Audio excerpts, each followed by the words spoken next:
আজকের এই মুবারক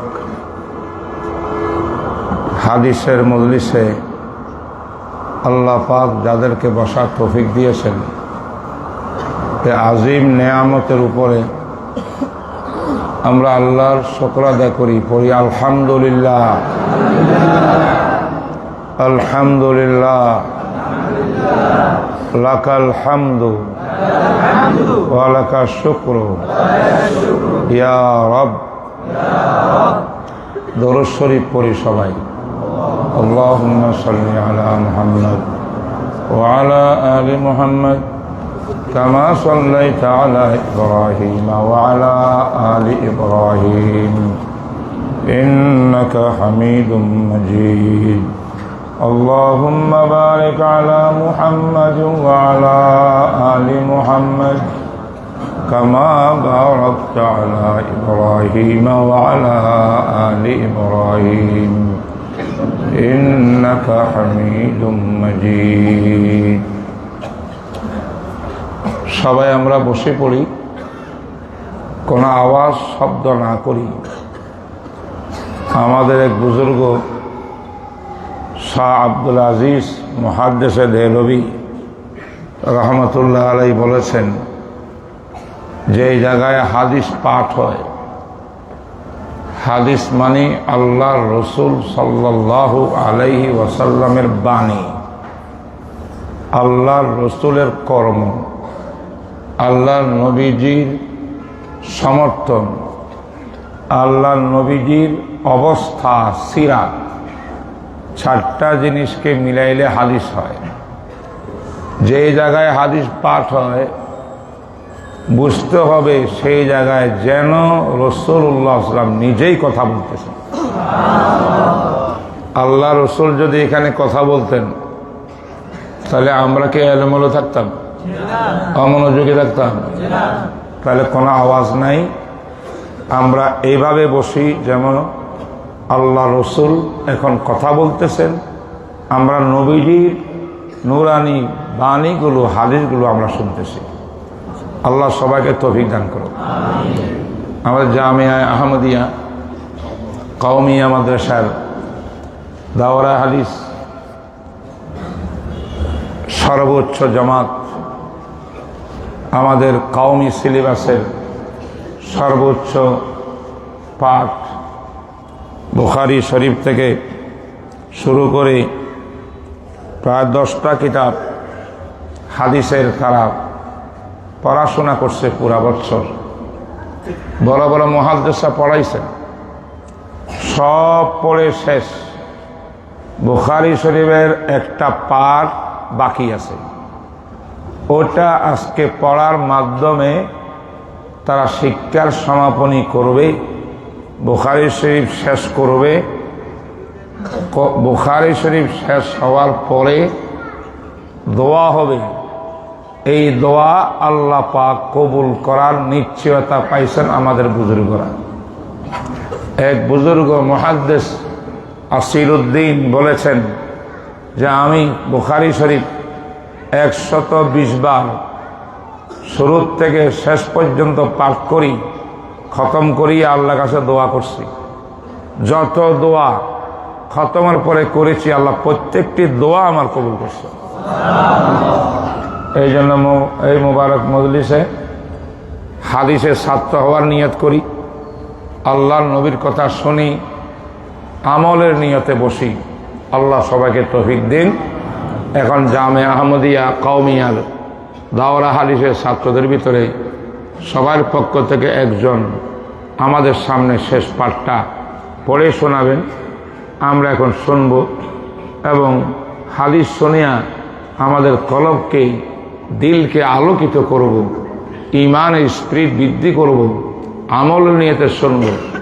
তাদের পাঠের পরে আমি এই অংশের উপরে বিশ্লেষণ করব, সেই বক্তব্যের পরে ইনশাআল্লাহ দোয়া হবে। আল্লাহ সবাইকে তৌফিক দান করুন। এখন আমরা হাদিসের পাঠ শুনতে চাই।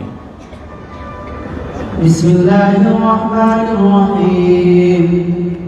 আলহামদুলিল্লাহি রাব্বিল আলামিন।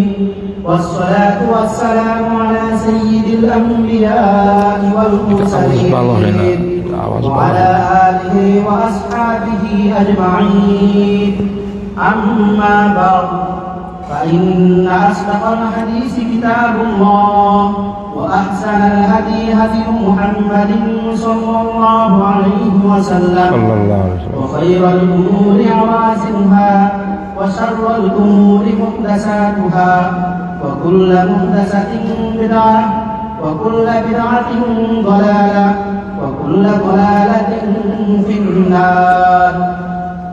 وبالسند المتصل منا إلى الشيخ الإمام الهمام الحافظ الحجة أمير المؤمنين في الحديث أبي عبد الله محمد بن إسماعيل بن إبراهيم بن المغيرة بن البردزبة الجعفي اليماني البخاري رحمه الله تعالى.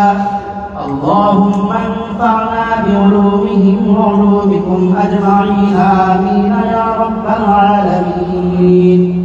أنه قال باب قول الله ونضع الموازين القسط ليوم القيامة وأن أعمال بني آدم وقولهم يوزنون. وقال مجاهد القسطاس العدل بالرومية ويقال القسط مصدر المقسط وهو العادل وأما القاسط فهو الجائر. وبه قال حدثنا أحمد بن أشكاب قال حدثنا محمد بن فزيل عن عمارة بن القعقاع عن أبي زرعة عن أبي هريرة رضي الله تعالى عنه قال قال النبي صلى الله عليه وسلم كلمتان حبيبتان إلى الرحمن خفيفتان على اللسان ثقيلتان في الميزان سبحان الله وبحمده سبحان الله العظيم. সবাই মহব্বতের সঙ্গে পড়ি সুবহানাল্লাহি ওয়া বিহামদিহি সুবহানাল্লাহিল আযীম সুবহানাল্লাহি ওয়া বিহামদিহি সুবহানাল্লাহিল আযীম। আল্লাহ আলহামদুলিল্লাহ বলেন আলহামদুলিল্লাহ আলহামদুলিল্লাহ। আল্লাহ পাকের বহু বড় নেয়ামত আজ ঐতিহাসিক হাজীগঞ্জ বড় মসজিদ ঐতিহাসিক মসজিদের এই মোবারক জায়গায় তার পাশে অবস্থিত জামিয়া আহমদিয়া কওমিয়ার ছাত্রদের উপলক্ষে আজকে বুখারী শরীফ এখানে অধ্যয়ন হচ্ছে। আমরা সব সময় ছাত্রদেরকে নিয়ে ক্লাসে পড়াই, এইভাবে বসিয়া তো পড়ানো হয় নাই। আজকে সবাইকে নিয়ে বসছি, তার কারণ হলো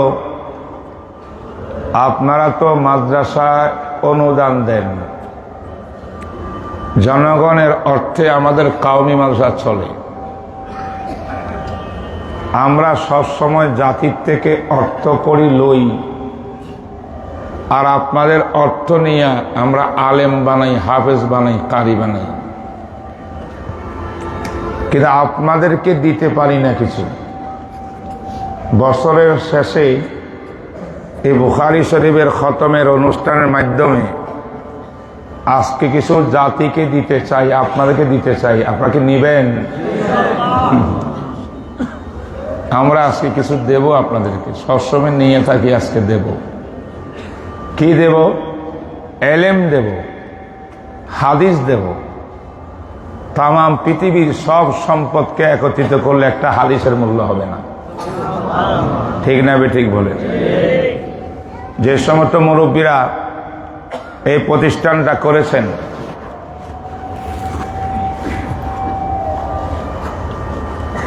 আহমদ আলী সাহেব, জনাব আহমদ আলী পাটোয়ারি সাহেব রহমতুল্লাহ আলাই বলেন সবাই, রহমতুল্লাহ আলাই।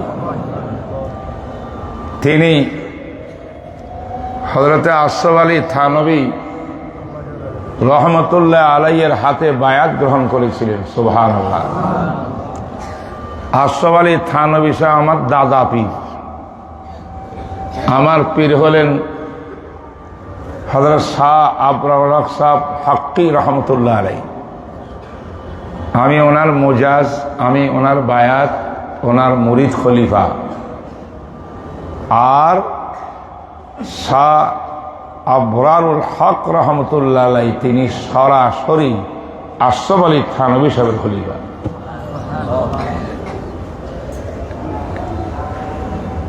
বিরাট ইতিহাস আপনারা জানেন এই মাদ্রাসার। এই আল্লাহর ওলি বুজুর্গ সাদা সিধা মানুষ ছিলেন, কোরআন হাদিসের খুব শিক্ষাও ছিল না, কিন্তু উনি নাকি শুনছিলেন এক বুজুর্গর থেকে যে বর্তমান বিশ্বে এমন একটা লোক আছে যে আলেমের চেহারা দেখলে সমস্ত সগীরা গুনাহ মাফ হয়ে যায়। তিনি বলেছিলেন সেই লোকটা কে, আমাকে একটু নাম ঠিকানা দেন। নাম ঠিকানা দেওয়া হইল, তিনি ভারতের থানবন ওইখানে অবস্থান করেন, নাম আশরাফ আলী থানভী রহমতুল্লাহ আলাইহি। তিনি নাকি আর ঘরে ঢুকেন নাই, সম্বল লইয়া এখান থেকে রওনা হয়ে গেছে, হযরত থানভীর দরবারে গেছেন। কাছাকাছি গিয়ে অবস্থান করতেছেন গাছের নিচে। ওদিকে আল্লাহর ওলির খবর হয়ে গেছে। তিনি খাদেমদেরকে বলতেছেন, बंगाल से एक आदमी आया है, इसको मेरे पास लेकर आओ। দেখেন কেমন জোর, মিয়া নে আশিকু মাসু কেরমজিস কেরামান কা তেবিরা হাম খবর নেই। একজন আরেকজনের তলবে ছিল, তালাশে ছিল। একজন তালাশ করতে করতে থানবনের কাছে গাছের নিচে পৌঁছেছে। আরেকজন ওখানে যাওয়ার পরে বুঝতে পারছে আমার তলব লোক এটা, আমি চাই, নিয়ে আসো আমার কাছে। তারপরে আশরাফ আলী থানভী সাহেব ওনাকে হাতে বায়াত করাইছেন। সুবহানাল্লাহ। ওনার উসিলায় এই জায়গায় কাওমি আর খারিজি মাদ্রাসা, তখন খারিজি মাদ্রাসা করতো এটারে, পরে এটার নাম কাওমি জাতির মাদ্রাসা, জাতীয় মাদ্রাসা। সেই মাদ্রাসার ওনার এই সন্তান, ওনার বংশধর নাতি, বর্তমান যারা মোতাওয়াল্লি আলহামদুলিল্লাহ। এই প্রতিষ্ঠানকে শুনছি, এই খবর জানিয়া তারা এখানে কাওমি মাদ্রাসা, দাদার এখানে লেখা আছে কাওমি মাদ্রাসা। তো নাতি আসিয়া এটা দেখে যে বাবা দাদার এই নিয়ত পূরণ করার জন্য মাত্র 6 মাসে মাদ্রাসা এটা 6টা ছাদ দিয়ে দিছে, ফ্লোর হয়ে গেছে। জনাব ডক্টর আলমগুল কবির পাটোয়ারি সাহেব আছেন তো না, মারা গেছে। এই যে আমার পাশে বসে আছেন, সুবহানাল্লাহ বলেন, আল্লাহু আকবার। চেরাগ জ্বালাইছে একজনে, আলো পাইতেছে পৃথিবীর সমস্ত বিশ্বের মানুষ। আল্লাহ কবুল করেন, ইখলাস দান করেন। মহতরম হাজিরিন, আপনাদেরকে সবাইকে নিয়ে বুখারীর দরজ দিচ্ছি। এখন আপনারা কি বুখারী সম্পর্কে কিছু জানতে চান? জানার দরকার আছে না? কারণ এখন তো আমাদের মিডিয়ার ভিতরে বুখারী শরীফের জিকির অনেক বেশি, তাই না? বুখারী রেফারেন্স দিয়ে দিয়ে বলছে এইটা বুখারীতে আছে, ওইটা বুখারীতে আছে।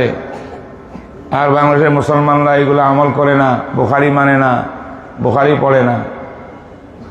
তো আজকে আমি একটু আপনাদেরকে সামনে নিয়ে বলতে চাই বুখারী কি জিনিস, বুখারী একটু পরিচয় দিতে চাই। রাজি আছেন শোনার জন্য?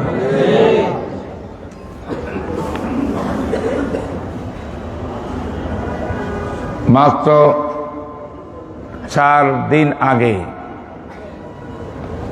5 দিন আগে মিডিয়ার ভিতরে একজন বক্তা তিনি বক্তৃতা দিয়েছেন। আর বক্তৃতার লাস্টে বলছেন মাযহাবী আর কাওমি মাদ্রাসার ভিতরে হাদিস পড়ানো হয় না, হাদিস শুধু আহলে হাদিসের মাঝাব পড়ানো হয়। এরা হাদিস জানে না, এই জন্য জানাজার নামাজের মধ্যে সূরা ফাতিহা পড়ে নেই আব্দুল মালিক সাহেব, শুনেন নাই? আহা, মাত্র জানাজা শেষ হইল, এত বড় মানুষ আল্লাহ নিয়ে গেলেন। আল্লাহ পাক খালেদা জিয়ার, বেগম খালেদা জিয়ার দুনিয়ার সগীরা কবিরা সব গুনাহ মাফ করি আল্লাহ পাক তাকে জান্নাত দান করুন, দোয়া করি। কিছু লক্ষণ দেখা গেছে, আলামত দেখা গেছে, আল্লাহ পাক হয়তো এই বেচারির সব গুনাহ মাফ করে দিয়েছেন। যদি গুনাহ মাফই না করতেন, লক্ষ লক্ষ আলেমের জানাজা তিনি পাইতেন না, মুফতি আব্দুল মালিক ওনার জানাজা পড়াইতেন না, সারা বাংলাদেশের 40-50 লক্ষ মানুষ জানাজায় শরীক হইত না। এইগুলা কিছু চিহ্ন আলামত যে ভুল ত্রুটি জীবনে বহু আছে। আল্লাহ পাক হয়তো কোনো ভালো কাজ একটা কবুল করেছেন, এটার ওজনে আর গুনাহ থাকে নাই, সব মাফ হয়ে গেছে, আল্লাহ পাক কবুল করে নিয়েছে। তো ওনার জানাজা হয় নাই, ফতোয়া দিয়ে দিল, কারণ আমরা বুখারী পড়ি না। কেন বাবা, কেন হয় নাই? বুখারী শরীফের মধ্যে আছে হযরত আব্দুল্লাহ ইবনে আব্বাস রাদিয়াল্লাহু তাআলা আনহু, তিনি একবার জানাজার নামাজের ভিতরে সূরা ফাতিহা পড়ছেন উচ্চ স্বরে। জানাজা পড়ে চলে আসছেন ঘরে, ওনার ছাত্ররা আসিয়া হযরতকে জিজ্ঞাসা করলো, হযরত আপনি কাজটা করলেন কি? কি করেছি? আপনি আজকে সূরা ফাতিহা পড়ছেন, আরো জোরে পড়ছেন। আমি জিজ্ঞাসা করতে চাই, এরকম প্রশ্ন কখন করা হয়? ইবনে আব্বাস কি সাহাবা না? সাহাবি না? ১৬ লক্ষ সাহাবির মধ্যে উনি ছোট সাহাবি বয়সে, ঠিক না? যদি সূরা ফাতিহা জানাজার মধ্যে পড়ার তরিকা পদ্ধতি চালু থাকতো, রসুলও পড়তেন, সাহাবারা পড়তেন, সব পড়ার ছিল। ইবনে আব্বাস পড়ছেন, এই জন্য কি ছাত্ররা প্রশ্ন করত? প্রশ্ন করার অর্থ কি? প্রশ্ন করার অর্থ হইল, এই কাম তো কেউ করে নাই, আপনিই করলেন, কেন করলেন একটু জানতে চাই। বুঝেন নাই মনে হয়? তার মানে ওনাকে প্রশ্ন করা প্রমাণ করে সাহাবারা জানাজার নামাজে কি পড়তেন না। তিনি বললেন যে আমি পড়লাম আজকে এই জন্য লিতাআলামু আন্নাহা সুন্নাহ, তোমরা যেন জানো যে জানাজার নামাজের মধ্যে ফাতিহা পড়া এটাও একটা সুন্নাহ, মানে পদ্ধতি, জানাজার পদ্ধতি। সুন্নাহ মানে শরীয়তে সুন্নত নয়, উদ্দেশ্য হলে এটা একটা কি পথ, পন্থা, এইভাবে পড়া যায়। এটা কার বক্তব্য? ইবনে আব্বাস, আব্দুল্লাহ ইবনে আব্বাস। তো বলেন, বুখারী শরীফের ভিতরে এই হাদিসটি আছে কিতাবুস সালাত, জানাজার মধ্যে। এখন বুখারীর মধ্যে আছে হাদিস, আব্দুল মালিকও মানল না, কওমিরা মানে না, কেউ মানে না, তো জানাজা হবে কোত্থেকে? নবীজিতে এটা বলছেন, লা সালাতা ইল্লা বিফাতিহাতিল কিতাব, সূরা ফাতিহা পড়া কোন নামাজই হয় না। জানাজা তো নামাজ, কোরআনও বলছে সালাত, হাদিসও বলছে সালাত, তার জানাজার নামাজ, নামাজ তো ফাতিহা ছাড়া হয় না। আবার বুখারীতে ইবনে আব্বাসের জানাজা ফাতিহা পড়ছেন, তাহলে এরা পড়ে না কেন? এরা হাদিস জানে না, বুখারী জানে না। প্রশ্ন কি বুঝছেন আপনারা? এই প্রশ্নে কি উত্তর দরকার আছে না নাই? জানতে চান? মুহতারাম হাজরিন, এটা জানতে হইলে এখন বুখারী বুঝতে হবে। তা আমি প্রথম একটা বক্তব্য দিচ্ছি, আমার ছাত্র আজিজ ছাত্ররা কাগজ কলম সঙ্গে রাখো, ঠিক আছে? বুখারী শরীফের ভিতরে 3 প্রকারের হাদিস বিদ্যমান। কয় প্রকার হাদিস? এই যে বড় কিতাবটা দেখছেন আপনারা, এই 2 ভলিউম বিশাল বড় কিতাব বুখারী, যত হাদিস বুখারীর মধ্যে আছে, হাদিসটা কয় পাঠ? 3 পাঠ। প্রথম পাঠ হইল আহাদিসে মুসনাদা, অর্থাৎ সূত্র সনদ সহ হাদিস। যেমন এখন একটা হাদিস পাঠ করছে আমাদের তালেব ইলমরা, কি বলছেন? কালা হাদ্দাসানা আহমদ ইবনে আসকাব। ইমাম বুখারী বলে আমাকে হাদিসটা বয়ান করছেন আহমদ ইবনে আসকাব বা আসকাবে। আহমদ বিন আসকাবে কোথায় পাইলেন? কালা হাদ্দাসানা মোহাম্মদ ইবনে ফুজাইল। মোহাম্মদ ইবনে ফুজাইল ওনার ওস্তাদ ওনার থেকে পাইছেন। মোহাম্মদ ইবনে ফুজাইল কোত্থেকে পাইল? ওমারা ইবনে কাকার থেকে পাইছেন। আচ্ছা, ওমারা ইবনে কাকা কার কাছে পাইল? ইমামে আবু জোরার থেকে পাইছেন। আচ্ছা, ইমামে আবু জোরা কাতে পাইল? জনাবে আবু হুরায়রা রাদিয়াল্লাহু তাআলা আনহু থেকে পাইছেন। আবু হুরায়রা কাতে পাইছেন? রাসূলুল্লাহ থেকে পাইছেন। সূত্র আছে না নাই? বলুন, সূত্র আছে না নাই? যদি এক প্রকারের হাদিস হলো সূত্রওয়ালা হাদিস, সূত্রযুক্ত হাদিস, এইগুলা হইল বুখারীর মূল হাদিস। বলেন, বুখারী শরীফের কি আসল হাদিস কোনগুলা? সূত্র। কারণ ইমাম বুখারী শরীফের নাম রাখছে কি জানেন? নাম হলো আল জামিউল মুসনাদুস সহিহুল মুখতাসার। জামে মুসনাদ মানে ওনার কিতাবের নাম হইল সনদওয়ালা হাদিসের কিতাব। বলেন, তাইলে এই বুখারীতে ওনার মূল হাদিস কোনগুলা?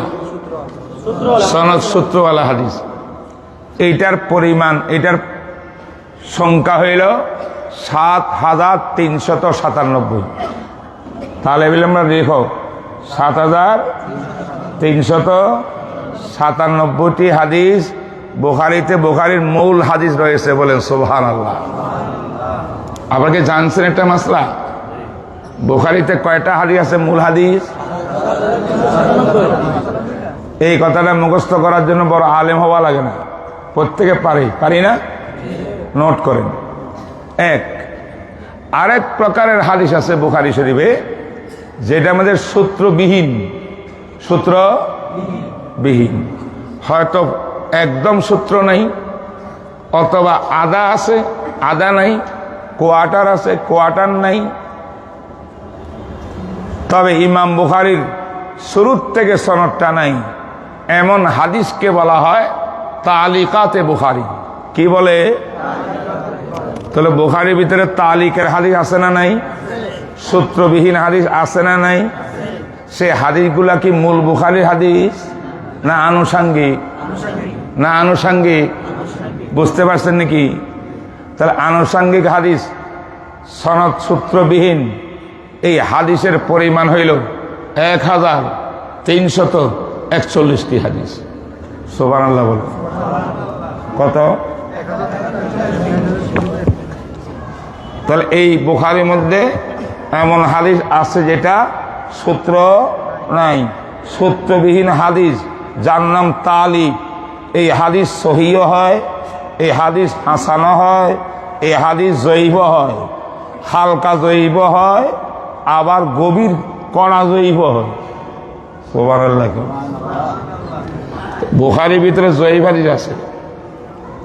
বুখারীর মধ্যে কি আছে?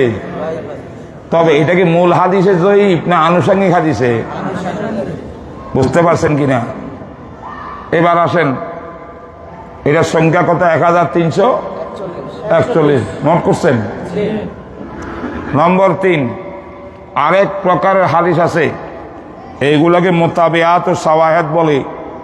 অর্থাৎ একটা হাদিসের সূত্র সনদকে আবার আরেক কতগুলা সূত্র মুহাদ্দিসরা বয়ান করেন, ওইটাকে সহযোগিতা করি শক্তিশালী করার জন্য।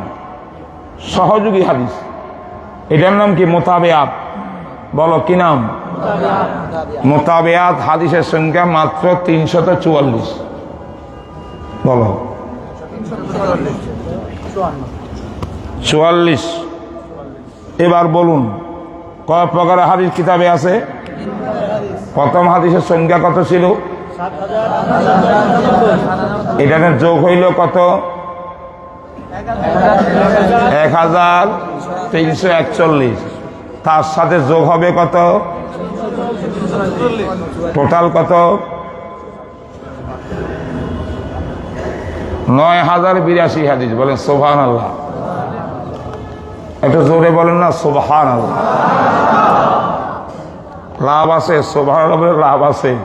একবার সুবহানাল্লাহ বললে এই আসমান জমিনের মাঝখানের পুরো জায়গাটা আমল, নেক আমল দিয়া, সওয়াব দিয়া ভরপুর হয়ে যাবে।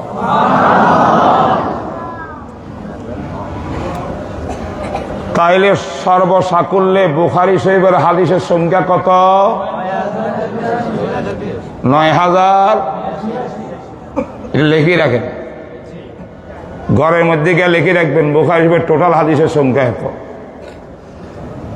তাহলে আমরা বুখারী সম্পর্কে জানলাম কিনা?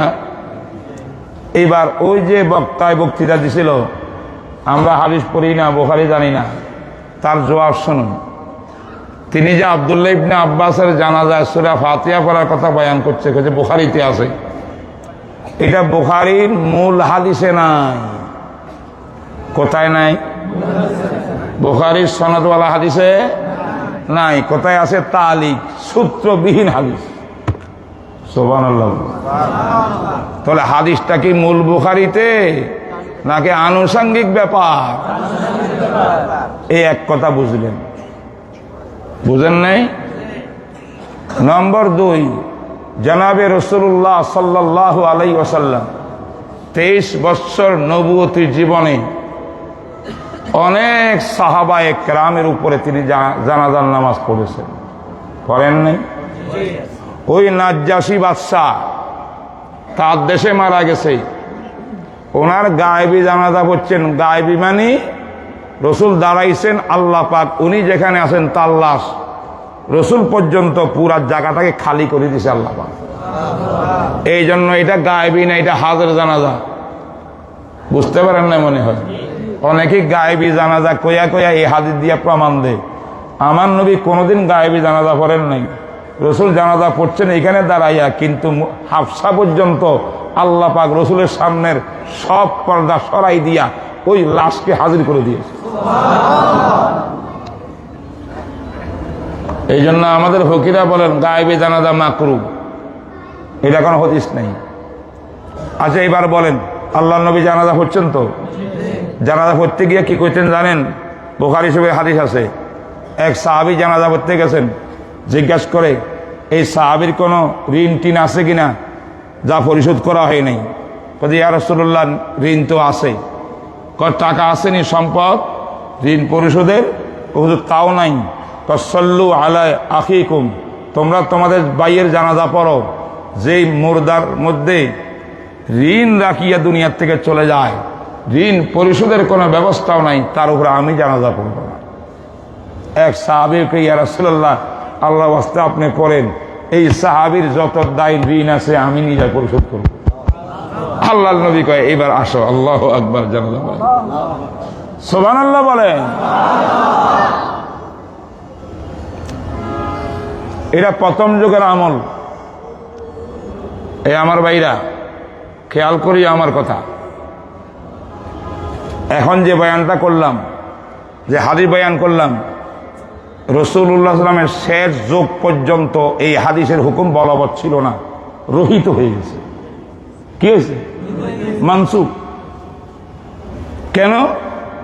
পরবর্তীতে দেখা গেছে আল্লাহ রাসূল বলছেন, এই জানাজা আনো, আমি জানাজা পড়ব, যদি ঋণ থাকে আমাকে বলো, আমি তার কফিল, আমি তার ওলি, তার ঋণ আমি পরিশোধ করব। সুবহানাল্লাহ। আজই সম্পদ রাখা যায়, সম্পদ তো মিরাস ওয়ারেসটা পাইবে, আমি নবী পাবো না কিছু। আমার সম্পদের দরকার নাই, তার যদি সম্পদ না থাকে, ঋণ থাকে, সেই ঋণ পরিশোধের দায়িত্ব আমি মুহাম্মদুর রাসূলুল্লাহ দায়ী। তাহলে এখন কি জানাজা বাদ দিচ্ছেন না নিজে পড়ছেন? আর ঋণ কে আদায় করছেন? আল্লাহ রসুল। এটা হলো পরবর্তী আমল। প্রথমটা প্রথম আমল, ওই আমল ইসলামের শুরু যুগে ছিল, পরবর্তী যুগে ওইটা রহিত হইয়া নতুন বিধান আসছে। সুবহানাল্লাহ। আমি যে বললাম দুইটাই হাদিস এই বুখারীর মধ্যে আছে, এ ভাইরা খেয়াল করেন, দুইটা হাদিস কোথায় আছে? তাহলে এক হাদিসে বোঝা গেল ঋণ থাকলে নবীজি নামাজ পড়বেন না, পড়তেন না, ঠিক কিনা? আর এক হাদিসে বোঝা গেল ঋণ থাকলে রসুল পড়তেন, ঋণ নিজে আদায় করতেন। তো আগেরটা কি হয়ে গেল? রহিত হয়ে গেল। পরেরটা তার আমল আমরা কোনটা করব, প্রথমটা না পরেরটা? তাহলে বুখারীতে এমন হাদিস আছে যে হাদিসের আমল করা উম্মতের জন্য জায়েজ নাই। সুবহানাল্লাহ বলুন। এই কিতাবে, এটা কোরআনের পরে সবচেয়ে সহি কিতাব, আসাউ কিতাবিন বাদা কিতাবিল্লাহ, কিন্তু সব হাদিস আমল করা যাবে না। বুঝতে পেরেছেন আপনারা? এইটা আলোচনা একটু পরে আসছে, আরো ক্লিয়ার করবো আমি কথা। এটা কেউ যাবেন না, কিন্তু ঠকে যাবেন। এখন আলোচনা করি ওইটা। তাইলে জনাবে রাসূলুল্লাহ সাল্লাল্লাহু আলাইহি ওয়াসাল্লামের জানাজায় যত জানাজা পড়ছেন নবীজি, হাদিসের মধ্যে উল্লেখ আছে, একটা জায়গার মধ্যে কোন সহিহ হাদিসে রাসূল জানাজাতে সূরা ফাতিহা পড়ছেন তার কোনো প্রমাণ নেই। কোন জানাজায় রাসূল পড়েন নাই। সুবহানাল্লাহ। তাইলে কি ফাতিহা পড়তে হইব? না বললে নামাজ ফাসেদ, জানাজা হবে না। তো আল্লাহ নবী জানাজা একটা হয়নি, এদের কথা মতো বুঝছি, সব ফাসেদ। যারা নবীর জানাজাকে পর্যন্ত বাতিল বলতে চায় যুক্তি দিয়া, এরা কি আলে হাদিস না অন্য কোনো ধর্মের লোক? আমি তো বুঝতে পারতেছি না। এটা বুঝেন না মনে হবে, কথা বুঝতে হবে। 2 নম্বর কথা, নবীজি তো পড়লেন না। আবু বকর সিদ্দিক পড়েন নাই, ওমর ফারুক পড়েন নাই, আলী পড়েন নাই, ওসমান পড়েন নাই, ইবনে মাসউদ পড়েন নাই, আরো মুয়াত্তা মালিক, এই আমার ছাত্ররা পড়ছে। পড়েনি তোমরা মুয়াত্তা মালিক? মুয়াত্তা মালিকের মধ্যে আছে হযরত আব্দুল্লাহ ইবনে ওমর রাদিয়াল্লাহু তাআলা আনহু বলেন, সালাতুল জানাজা এটা দোয়া। জানাজা এটা কি? এক প্রকারের দোয়া। এখানে শুধু তাসবিহ, দরুদ শরীফ, মাইয়িতের জন্য দোয়া, সালাম, অন্য কোনো কেরাত নাই, ফাতিহা নাই। এই হাদিস কোথায়? মুয়াত্তা মালিক, যেটা এই বুখারীর আগে ওইটা আসাহু কিতাবিন বাদা কিতাবিল্লাহ ছিল, মুয়াত্তা মালিক, সেই কিতাবে রাওয়ায়াত আসছে। কথা বুঝেন নাই? সাহাবারা বলেন নাই, কোন সাহাবী পড়লেন না, রাসূলুল্লাহ সাল্লাল্লাহু আলাইহি ওয়াসাল্লাম পড়লেন না, কেউ পড়লেন না। একজন সাহাবী ইবনে আব্বাসে পড়ছেন, তাও বুখারীর আনুষঙ্গিক হাদিস, বুখারীর মূল হাদিসের মধ্যে নাই। তিনি কেন পড়ছেন তার ব্যক্তিগত ইজতিহাদ থাকতে পারে, একজনের ব্যাপার। তো একজন সাহাবীর আমল গ্রহণযোগ্য হবে, সুন্নত হবে না ১৬ লক্ষ সাহাবার আমল সুন্নত হবে? যে আমল রাসূলুল্লাহ করছেন এটা সুন্নত হবে না ইবনে আব্বাস করছেন এটা সুন্নত হবে? কথা বুঝে আসছে কিনা? আজ তারা এখন বলে কি জানেন, বুখারী শরীফে আরেকটা হাদিস আছে, এটা মূল হাদিস, লা সালাতা ইল্লা বিফাতিহাতিল কিতাব, সূরা ফাতিহা ছাড়া নামাজ নাই। তো সালাতুল জানাজা এটা তো সালাত। কথা বুঝেন নি? এই প্রশ্নের উত্তর কি জানেন? যে সালাত কাকে বলে? নামাজের মূল রুকুন হইল রুকু আর সিজদা। বলেন কি? যে জায়গাতে রুকু নাই, সিজদা নাই, সেই জায়গাতে নামাজের মাহিত্যই নেই, রুকুনে নেই, ফরজে নেই। ঠিক না বেটি? জানাজার নামার মধ্যে রুকু কয়টা দিছেন? সিজদা কয়টা? তাহলে সিজদাও নাই, রুকুও নাই, তাহলে এটা কি নামাজ? এইটা হলো দোয়া। এটা কি? দোয়া। কিন্তু এটা যেমন তেমন দোয়া না। এই দোয়া করতে হলে ওযু লাগবে, ওযু করতে হবে। এই দোয়া করতে হলে কিবলামুখী গিয়ে দাঁড়াইতে হবে, ইমামের পিছনে বা জামাত করতে হবে। এটা এক প্রকারের বিশেষ দোয়া, যেটার ভিতরে নামাজের কিছু আলামত আছে, কিন্তু নামাজের হাকিকত জানাজার মধ্যে নাই। এই জন্য তোমাদের কথা মানলাম, কোন নামাজ সূরা ফাতিহা ছাড়া হয় না, বুঝলাম, মানলাম কিছুক্ষণের জন্য, যদিও এই হাদিসের অনেক ব্যাখ্যা আছে। তোমার কথা মানলেও জানাজার নামাজ মূল হাকিকি নামাজের মধ্যেই পড়ে না। এই জন্য ওই নামাজ হবে না কি ছাড়া? ফাতিহা ছাড়া। এই যে হাদিসটা, সেই হাদিসটা এখানে গ্রহণযোগ্য হবে না। কথাটা বুঝছেন কি বোঝেন? এবার 3 নম্বর তারা বলে, ইবনে আব্বাসে বলছেন সুন্নাহ, সুন্নত হইলে রসুলের সুন্নত হয়। এর ব্যাখ্যা ওই হাদিসের ব্যাখ্যাকারীগণ দিয়েছেন। ইবনে আব্বাস যেটাকে সুন্নত বলছেন, সুন্নত মানে রসুলের সুন্নত নয়, সুন্নত মানে তরিকা। এখানে সুন্নত অর্থ কি? আবিধানিক অর্থ। কি অর্থ? আবিধানিক অর্থ। অর্থাৎ এইটো সালাতুল জানাজার একটা তরিকা। তাই আমাদের হানফি মাযহাবের মুহাক্কিক ফকিরা বলেছেন, যদি কেউ জানাজার মধ্যে দোয়া হিসাবে সূরা ফাতিহা পড়ে, কি হিসাবে? ইহদিনাস সিরাতাল মুস্তাকিম সিরাতাল্লাযীনা আন'আমতা আলাইহিম, আসলে না এই দোয়া? আবার আল্লাহর গুণাবলী আছে কিনা? আলহামদুলিল্লাহি রাব্বিল আলামিন আর রহমানির রহিম মালিক ইয়াউমিদ্দিন, আছে না নাই? আল্লাহর সানাখানি গুণাবলী হিসাবে বা দোয়া হিসাবে যদি কেউ পড়ে, কোরআন হিসাবে নয়, সূরা ফাতিহা কোরআনের অংশ হিসাবে নয়, দোয়া হিসাবে পড়ে, তাতে নামাজ মাকরুহ হবে না, জানাজা হয়ে যাবে। সুবহানাল্লাহ কর। এই বক্তব্যটা শোনার পরে আপনার কি মনে হইল? কোরআনে হাদিসে কোন জায়গায় জানাজার নামাজের মধ্যে ফাতিহা না পড়লে জানাজা হবে না, হইতেই হবে, এমন কোন দলিল পাইছেন? পাইছেন?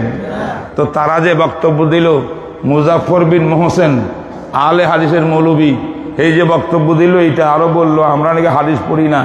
আরে বেটা, আমাদের জামিয়া আহমদিয়া কাউমিয়া এই জায়গাতে ছাত্র যারা আমার সামনে আজকে বসা আছে, এদেরকে জিজ্ঞাসা করো, বুখারী শরীফের প্রথম দিন থেকে ইন্নামাল আমালু বিন্নিয়াত থেকে শুরু করি আজ শেষ হাদিস পর্যন্ত প্রত্যেকটা হাদিস ব্যাখ্যা সাপেক্ষে উস্তাদের কাছে পড়ে শুনে তারা আলেম হইতেছে।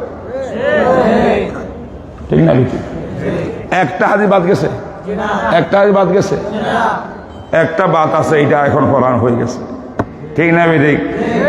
আমরা বুখারী শরীফ এইভাবে পড়ি, অধ্যয়ন করি, প্রত্যেক হাদিসের বিশ্লেষণ সহ এই হাদিসের মর্মার্থ কি, এই হাদিস থেকে কি কি মাসলা বের হইল, জাতি তাতে কি পাইব, সব বিশ্লেষণ সহ পড়িয়া আমরা বুখারী পড়ছি দাবি করতে পারি। যারা কইছে আলে হাদিস আমরা পড়ি, তারা বুখারী শরীফের কয়েকটা পাতা বাংলা ছাড়া আর বুখারী পড়ে না।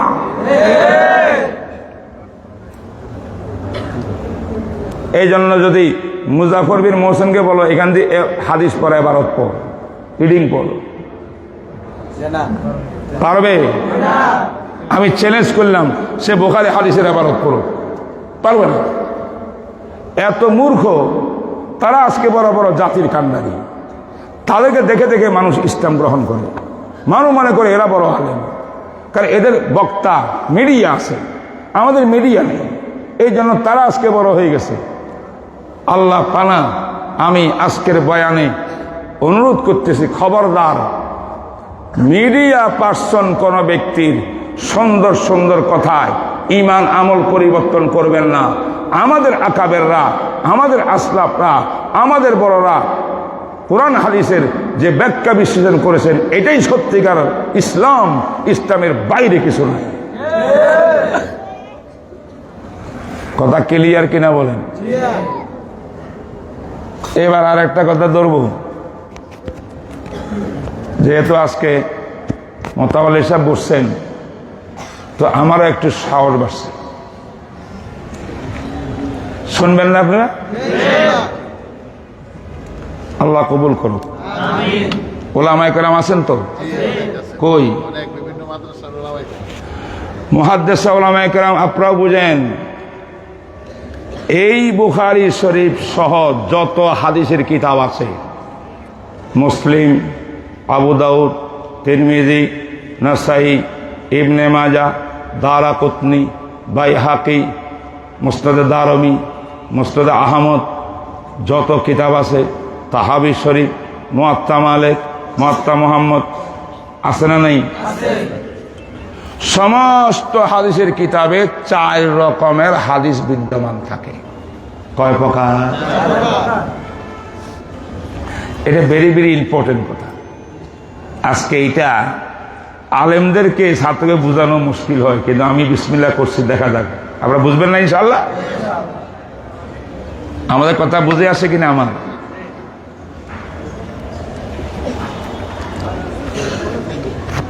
এই মাইকটা মনে বেকার।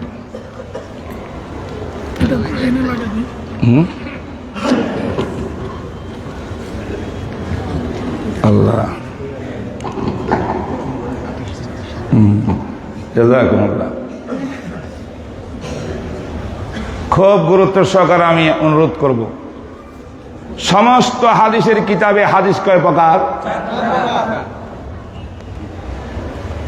নম্বর 1, এমন এমন হাদিস কিতাবে আছে যে হাদিসগুলা রাসূলুল্লাহ সাল্লাল্লাহু আলাইহি ওয়াসাল্লামের ইসলামের প্রথম যুগে এটা আমলযোগ্য ছিল, আমল করতে হইতো, মানতে হইতো। ইসলামের শেষ যুগে আসিয়া এই হাদিসগুলো আপন জায়গায় আছে, তার উপরে আমল করা রহিত হয়ে গেছে, মানসুখ, আমল করা যাবে না, আমল করা যাবে না।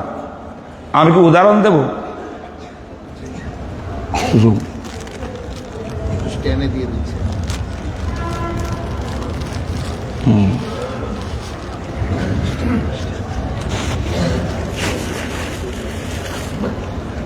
না লাগবে দাও, এটা ডিস্টার্ব করতে এসে পড়ে যাচ্ছে।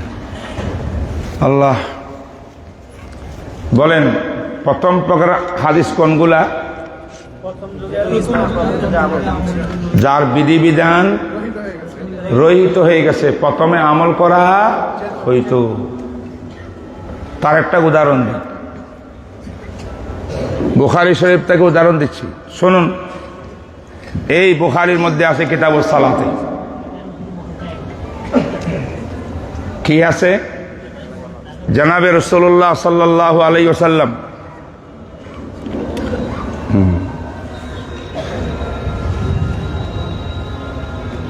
জনাবে রাসূলুল্লাহ সাল্লাল্লাহু আলাইহি ওয়াসাল্লাম সন 5 হিজরিতে একদিন সফরে যাইতে ঘোড়ার উপরে উঠছেন। হঠাৎ করে ঘোড়াটা তার একটু পাগলামি উঠছে, লাফালাফি শুরু করছে। ঘোড়ার লাফালাফির কারণে বিশ্বনবী সাল্লাল্লাহু আলাইহি ওয়াসাল্লাম পড়ে গেছেন ঘোড়ার থেকে। ডান অংশটা ফাজুহিসা, বুখারীর এবারত ফাজুহিসা শাক্কুহুল আইমান, ডান দিকটা আহত হয়েছে। নবীজি এখন দাঁড়াইয়া নামাজ পড়তে পারেন না, কয়েকদিন ঘরে বসে নামাজ পড়ছেন, মসজিদে আসেন না। সুবহানাল্লাহ। হ্যাঁ, এটার মধ্যে একটা বড় বোঝার বিষয় আছে, সেটা কি জানেন? আল্লাহ পাক আমাদের নবীজির দ্বারায় এমন এমন কাজ করাইছেন যেটা ভবিষ্যতে কিয়ামত পর্যন্ত নবীর উম্মতিও করা লাগতে পারে। সুবহানাল্লাহ। নবীর উম্মত কোনোদিন অসুস্থ হবে না, অসুস্থ হইয়া ঘরে বসে যাবে না, এমন রোগী আছে না, মসজিদে আসতে পারে না, তাদের জন্য ঘরে বসে নামাজ পড়া বৈধ, ঘরেও পড়া বৈধ, জামাত সারিয়া। তারা মাজুর, অসুস্থ। এই মাসটা পাইলেন কোথায়? আমার নবীজি অসুস্থ হইয়া ঘরে নামাজ পড়ছেন, মসজিদ বাদ দিয়া বসে বসে। এখান থেকে রুগীদের মাসটা বের হয়ে গেছে। এই রুগীদের জন্য মুহাম্মদ রাসূলুল্লাহ আদর্শ। কি ভাই, আদর্শ কিনা? বুঝতে পারছেন? যাই হোক, ওদিকে গেলাম না। যখন পড়ে গেছেন, ঘরে নামাজ পড়তেন বসে বসে, সাহাবায়ে কেরাম কিছু বললেন, আরে নবীজির পিছনে নামাজ পড়তাম, এখন তো হুজুর নাই, নামাজ পড়তে পারতেছি না, চলো আল্লাহ নবীকে দেখতে যাব। ঘরে গেলেন, মাশাআল্লাহ, ঘরে যখন ঢুকছে রাসূলের কামরার ভিতরে দেখে নবীজি বসে নামাজ পড়তেছে। এই সুযোগে সাহাবারা বললেন কি, যারা দেখতে গেছেন তারা পিছনে আল্লাহু আকবার নিয়ত বাঁধি ফেলছে, জামাত চলতেছে। রাসূল বসে বসে নামাজ পড়াইতে আছে, পিছনে সাহাবারা দাঁড়াই গেছে, জামাত চলতেছে। ফালাম্মা সাল্লামা, বিশ্বনবী যখন সালাম ফিরাইলেন, নামাজ শেষ করলেন, সাহাবায়ে কেরামের দিকে তাকাইয়া বললেন, ইন্নামা জুইলাল ইমামু লিইউতাম্মা বিহি ফাইযা কাব্বারা ফাকাব্বিরু ওয়া ইযা রাকা ফারকাউ ওয়াইদা সাইয়্যিদা ফাসজুদু ওয়াইদা কাআদা ফাকউদু। হে আমার সাহাবারা, ইমাম মানা হয়েছে মুক্তাদিরা যেন ইমামকে অনুকরণ করে। ইমাম সাহেব যেমনে নামাজ পড়বে মুক্তাদিরা তেমনে নামাজ পড়বে। তোমাদের ইমাম আজকে বসে বসে নামাজ পড়ে, তোমরা দাঁড়াইলা কেন? দাঁড়াই দাঁড়াই নামাজ কেন পড়লা? তোমাদেরও উচিত বসে বসে নামাজ পড়া। সুবহানাল্লাহ বলবেন না? কি বুঝলেন?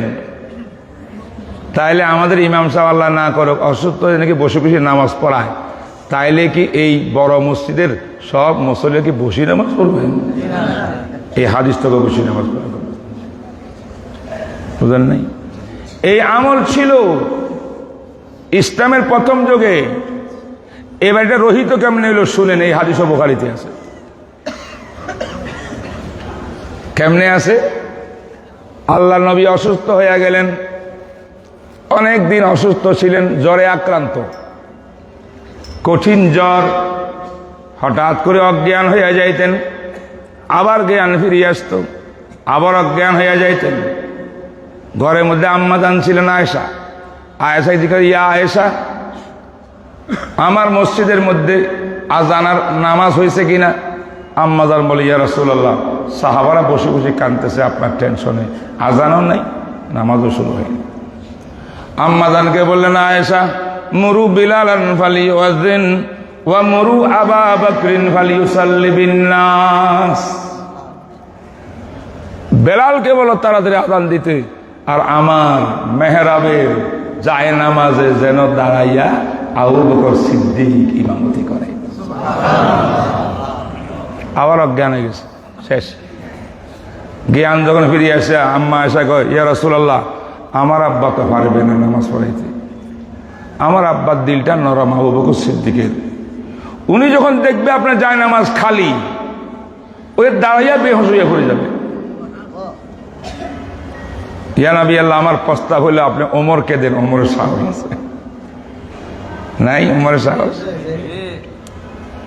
রাসূল বলেন, আয়েশা, ইন্না কুন্না মিন ইখওয়াতি ইউসুফ সাওয়াহিবি ইউসুফ।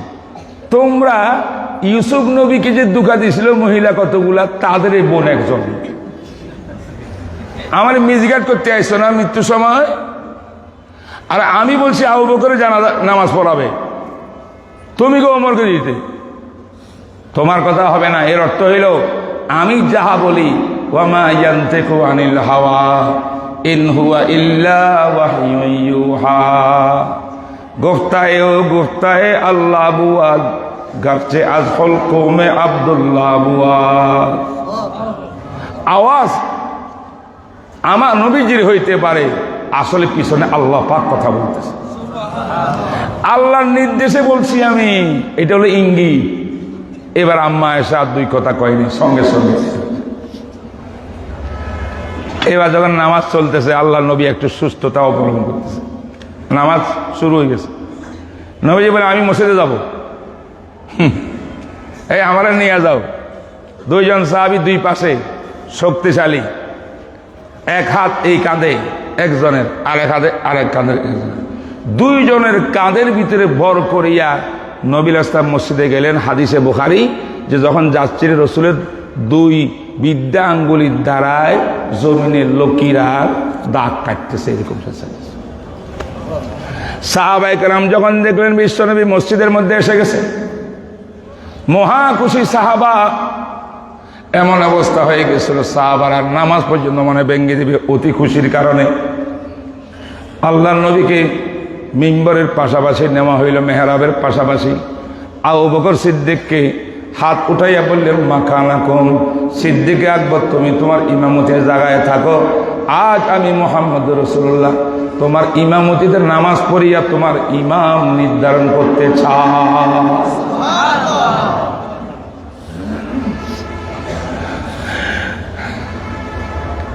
হযরত আবু বকর সিদ্দিক, এক হাদিস বুখারীর মধ্যে আছে, ফারাফাইয়া দাইয়ে, নামাজের মধ্যে হাত উঠাইয়া কি যেন দোয়া করছেন আল্লাহর কাছে। দোয়া করি পিছনে চলে আসছেন ইমামতির জায়গার থেকে। ইশারাতান আল্লাহ নবীকে ইমামতির জায়গার মধ্যে নিয়ে গেলেন, বলেন সুবহানাল্লাহ। নবীজি নামাজ পড়াইলেন, আবু বকর সিদ্দিক মুকাব্বিরি করলেন। নবীজি নামাজ পড়তেছে বসি না দাঁড়াইয়া? কেন? মারাত্মক অসুস্থ। আবু বকর মুকাব্বিরি করে দাঁড়াইয়া, পিছনে হাজার হাজার সাহাবা সবাই নামাজ পড়ে দাঁড়াইয়া দাঁড়াইয়া, কেউ তো বসিয়া নয়। বোঝা গেল এই আমলের দ্বারায় ইমামের ওজর থাকলে বসি পড়লে পড়ল, কোন মুক্তাদির ওজর না থাকলে বসি নামাজ পড়ার কোনো ব্যবস্থা নাই। বলেন হাদিস কয়টা? প্রথম হাদিসটা বুখারীতে আছে না নাই? পরেরটা আছে না নাই? আমল কোনটা করবেন? আগেরটা বাদ, মানে আমল থেকে বাদ। কিতাবে আছে না নাই? বোঝা গেল বুখারীতে হাদিস দেখলে আমল করা যাবে না, বুঝতে হবে এই হাদিস কি আমলযোগ্য না আমলযোগ্য না।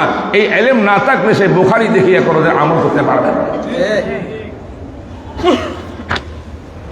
একটা উদাহরণ দিলাম, প্রথমে ছিল পরে রহিত হয়ে গেছে।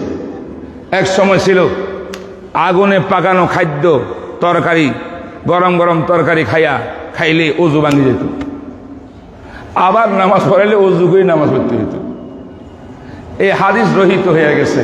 এখন ইচ্ছা মতো কোরবানি গোশত খাইয়া নামাজে চলে যান ওযু থাকলে কোনো প্রবলেম নাই। ছিল হুকুম, রহিত হয়ে গেছে। আসছে না নেই? তাহলে এই জাতীয়, আমি শুধু উদাহরণ দিলাম, এই জাতীয় হাদিস যেটা রহিত হয়ে গেছে, অসংখ্য হাদিস এই বুখারী শরীফের মধ্যে আছে, মুসলিমে আছে, আবু দাউদে আছে, তিরমিজিতে আছে, সব জায়গাতে আছে। আমি জিজ্ঞাসা করি আপনাদের, আমার কথা বুঝে থাকলে সে হাদিস কি আমল করা যাবে? মনসুখ রহিত বিধানের হাদিস আমল করা যাবে? এটা পড়বো কিনা? যদি না পড়তাম কেমনে জানতাম? সুবহানাল্লাহ কোন? বোঝা গেল বুখারীর সব হাদিস আমল করা যায় না। এক পাঠ হাদিস রহিত হয়ে গেছে, এই হাদিসগুলা আমল করা যাবে না। কোনটা আমল করবেন? ওই নতুন বিধান যেটা হাদিসে আসছে ওটা আমল করবেন। হয়ে গেল নি কথা? নম্বর 2, এমন এমন হাদিস কিতাবের মধ্যে আছে যে হাদিসগুলো রহিত হয় নাই, কিন্তু হাদিসগুলোর আমল করা একমাত্র বিশ্বনবী মুহাম্মদ রসুলের সঙ্গে সীমাবদ্ধ। রসুল ছাড়া উম্মত এটা আমল করতে পারবে না। সুবহানাল্লাহ। শরীয়তের বিধান কিছু এমন আছে না নাই, যেই বিধানগুলো একমাত্র নবীর জন্য চলবে, উম্মতের জন্য অচল। এই বুখারী শরীফের মধ্যে আছে, রসুল এক জায়গায় জিহাদে যাবেন, বিবিদেরকে নিয়ে যাবেন। এখন বিবি কয়জন? কোন 9 জন। কোরআন দাদি লটারি দিছে, যার নাম আসছে তাকে সঙ্গে নিয়ে গেছে। সেখানে আসে যে তখন রসুলের ঘরে ওনার বিবি ছিল 9 জন। আরেক বয়ানে আছে 11 জন। 11 জন 9 জন বিবিকে নিয়ে এট এ টাইম ঘর সংসার করা, এটা হাদিসে রসুলের কথা আছে না নাই? তাইলে আপনাদের এলাকার কোন মুসলমান ভাইকে 11টা বিয়ে করতে পারবেন? কয়টা? কোরআন কি বলে? ফানকিহু মা তাবা লাকুম মাসনা ওয়া সুলাসা ওয়া রুবা। আল্লাহ পাক বলেন পছন্দ করে বিবাহ করো, পারলে 4টা, আরো কম 3টা, আরো কম 2টা। যদি 2টা সামলাইতে না পারো পাবে ওয়াহেদা, একটা। এটা উম্মতের জন্য বিধান। আমার নবীর জন্য কি বলেন? ইয়া আইয়ুহান নবী ইন্না আহলালনা লাকা আজওয়াজাকা খালিসাতান মিন দুনিল মুমিনিন। কি বলেন? আল্লাহ বলেন রসুল যত বিয়ে করবেন আমি আল্লাহ সব হালাল করেছি, আরো করেন। এটা আপনার জন্য স্পেশাল, খাস, উম্মতের জন্য নয়। এখানে আবার কিছু কিছু পণ্ডিত আছে, পণ্ডিতরা কয় হ্যাঁ নবী তো আমাদের, উম্মতের জন্য 4টা মাত্র, নবীর জন্য এতটা কেন? প্রশ্ন আসে না? না, এইটা ক্লিয়ার করে নেন, নাহলে সমস্যা হবে। বলবো?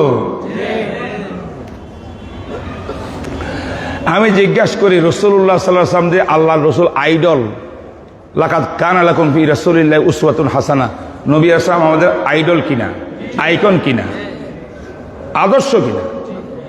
আদর্শ কি শুধু পুরুষের জন্য না নারীর জন্য? বলেন না, সবার জন্য। ঠিক না বেঠিক? সবার জন্য যদি রসুল আইডল হন, পুরুষের যত মাস্তা মাসাইলের দরকার তা যেমন রসুলে বাস্তবায়ন করিয়া দেখাবে বলবে, নারীরও সমস্ত মাসলাগুলো রসুল বলতে হবে। কথা কয় না? রসুল ইসলাম যদি নাকি নারীদের মাসলা এটা নারীদেরকে না বলে, তো নবীর তো নবুয়তের দায়িত্ব পুরা পালন হবে না। দায়িত্ব তো হইল আল্লাহর পক্ষ থেকে আনিত সকল বিধিবিধান উম্মতের কাছে পৌঁছাই দাও। নারীগুলো নারীরে দাও, পুরুষগুলো পুরুষকে দাও। কি বলেন? বুঝেন নাই কথাটা? আচ্ছা, এবার বলেন তো, নারীদের কিছু গোপন টোপন মাসলা এমন আছে কিনা যেগুলো একজন লাজুক মহিলা, সম্ভ্রান্ত পর্দানসীন নারী কোন পর পুরুষের সামনে প্রকাশও করতে পারে না, পর পুরুষও ওই বিষয়গুলো এমন পর নারীকে বলতে পারে না, লজ্জায় বাধা দেয়, এমন মাসলা আছে না? নাই? আছে।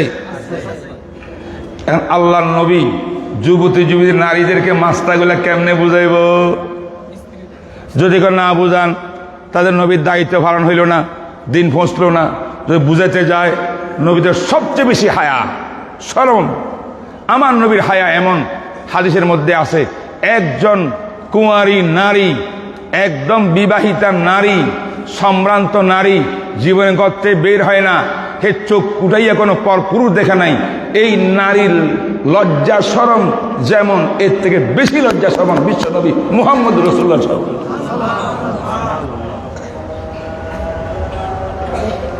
হুজুর কেমনে বলবে? আল্লাহ পাক বলেন, হুজুর বিবাহ করেন বেশি করে। আপনি যখন বিবাহ করবেন, বিবিদের সামনে নারীদের গোপনীয় মাসলা আর কিচ্ছু নাই। স্বামী স্ত্রীর ভিতরে গোপনীয় আছে কিনা কিছু? কোনো কিছু নাই। সব মাসলা খুলে খুলে সব আমার নবী, আমার রসুলের বিবিকে বলতে পারবেন, আমাদের আম্মাজানকে বুঝাবেন, শেখাবেন। এবার আম্মাজানের দায়িত্ব আল্লাহ নবীর সহযোগিতা করা, অর্থাৎ যে দায়িত্ব নবীজি ছিল উম্মতকে পৌঁছানো, এই দায়িত্ব হয়তো আয়েশা পৌঁছাবে, উম্মে সালমায় পৌঁছাবে, হয়তো জায়নাবে পৌঁছাবে। নবীর বিবিরা ওই অন্যান্য নারীদেরকে গোপনীয় মাসলা যেগুলো পুরুষে বলতে পারে না, লজ্জা লাগে, ওই মাসলাগুলো রসুলের বিবিরা পৌঁছাবে। তার অর্থ কি বুঝছেন? রসুলের বিবিগণ মুহাম্মদ রসুলের সহকারী শিক্ষিকা ছিলেন। সুবহানাল্লাহ। এটা আমার ভাষা। রসুল ছিলেন হেড শিক্ষক উম্মতে মুহাম্মদিয়ার, ওনার বিবিরা ছিলেন সহকারী শিক্ষিকা। রসুল বলছেন, আমার আয়েশার থেকে অর্ধেক এলেম ল, অর্ধেক এলেম আমার আয়েশার কাছে, বাকি অর্ধেক অন্যদের কাছে। খুজু মিন হুমায়রা নিসফাল ইলমি। কথা বুঝেন না? বুঝেন নাই? তাহলে বিবি বেশি, রসুলের কোনো বিবির দরকার ছিল এই জন্য বেশি না। রসুল যখন যুবক ছিলেন, খাদিজাকে বিয়ে করছেন, খাদিজা বয় রসুল থেকে ডাবল। কথা কয় না? এমন খাদিজাকে বিয়ে করে বিদ্যা নারীকে লইয়া আমার রসুল পুরা যৌবন কাটিয়ে দিয়েছেন, আর কাউকে বিয়ে করেন নাই। যখন দরকার ছিল তখন করেন নাই। একদম শেষ বয়সের মধ্যে আসিয়া সাউদাকে করলেন, উনিও বিদ্যা ছিলেন। লাস্টে আয়েশাকে করলেন, একমাত্র কুমারী নারী, আর কোন কুমারী করলেন না। সব মদিনার শেষ যুগে করলেন। তখন রসুল ইসলামের 60-এর কাছাকাছি বয়স হয়েছে, বা 59 বা 58 হয়েছে। তখন তো আর যৌবনের এত তাকাজা নাই। অতএব যৌবনের জোয়ানকির সেই চাহিদা পূরণের জন্য আল্লাহর কসম রসুল বিয়ে করেন নাই। রসুল ইসলাম বিয়ে করছেন তামাম বিশ্ব মানবতাকে মহিলাদের মাধ্যমে, উম্মুল মুমিনিনের মাধ্যমে সমস্ত নারী জাতির সমস্ত মাসলা উম্মতের কাছে পৌঁছানো। ক্লিয়ার?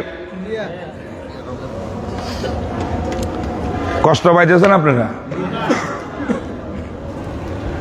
এবার আগে আসি। তাইলে কিছু মাসলা এমন আছে যে রসুলের সঙ্গে খাস উম্মতে আমল করতে পারবে না।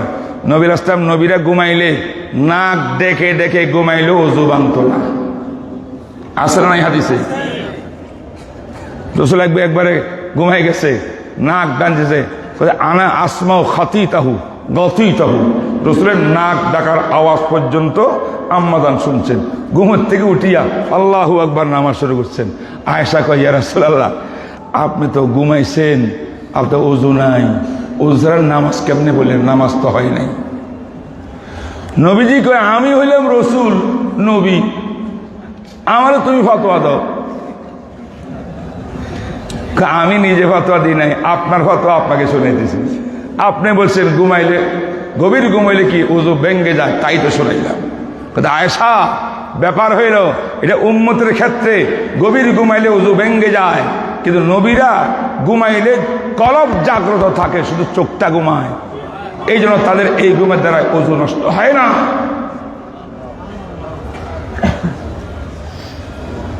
আজকে দেখছেন কিছু আহলে হাদিস মসজিদ তো কোনো জান নেই আপনারা, আহলে হাদিস মসজিদের মধ্যে যান, দেখবেন সেখানে অনেক লোক মুসাফির দিকে আসিয়া ঘুমাইতেছে মসজিদের ভিতরে।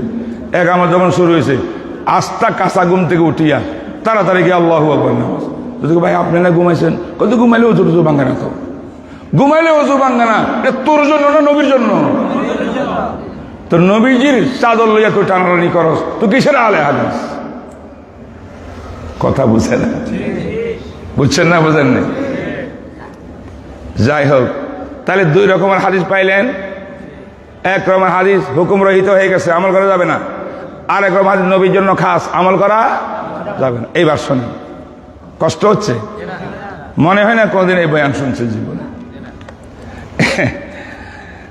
আরেক রকমের হাদিস আছে, নবীজি না বিশেষ একজন দুইজন সাহাবীর সাথে খাস, অন্য সাহাবীরা আমল করতে পারবে না।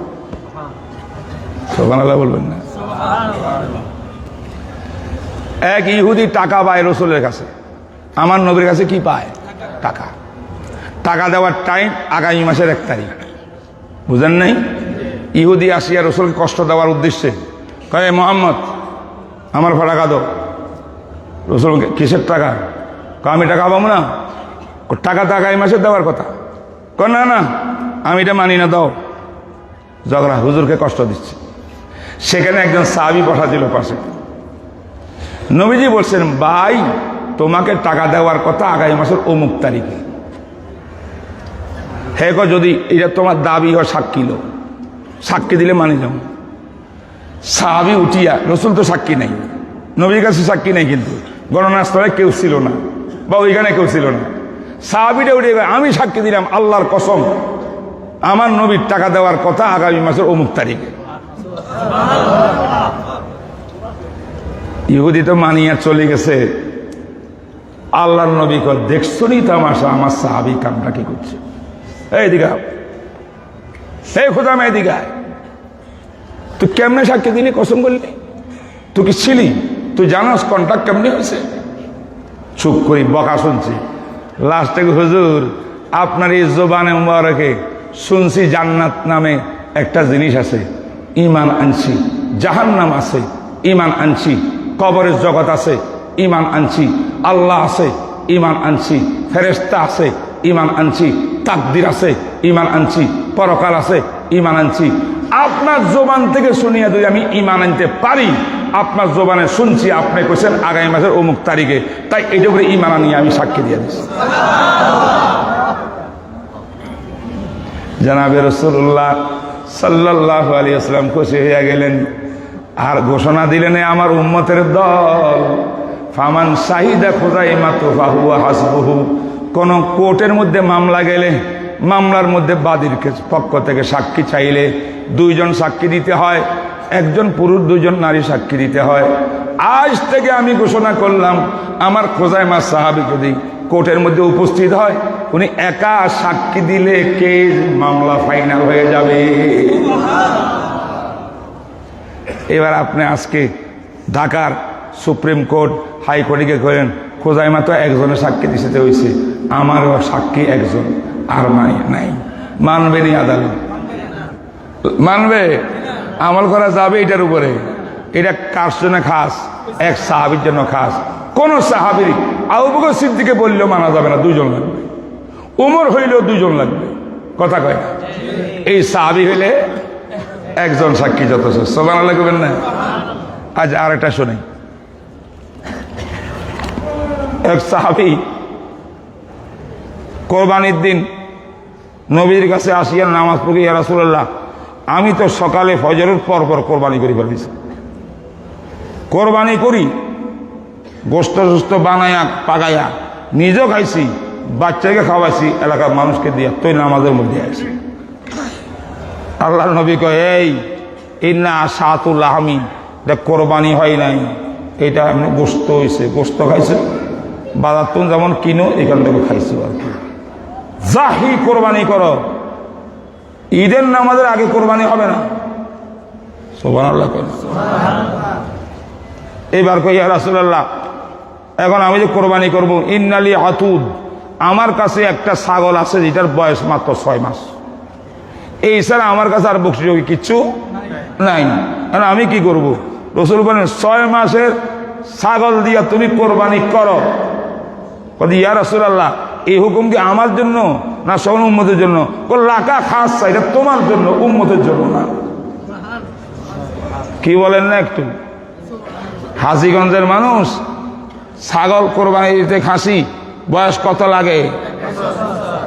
আরবি মাস হিসাবে 1 বছরের আধা ঘন্টা না, কয়েক মিনিট কম হইলেও কোরবানি হবে। অথচ এখানে এক সাহাবীকে রাসূল বলে কোরবানি করো। তাহলে এই হুকুম কার জন্য খাস? তাহলে কয় প্রকার হাদিস পাইছেন? 3 প্রকার। নম্বর 4 বলবো, আরেক প্রকার হাদিস আছে, এটা আরো মজা।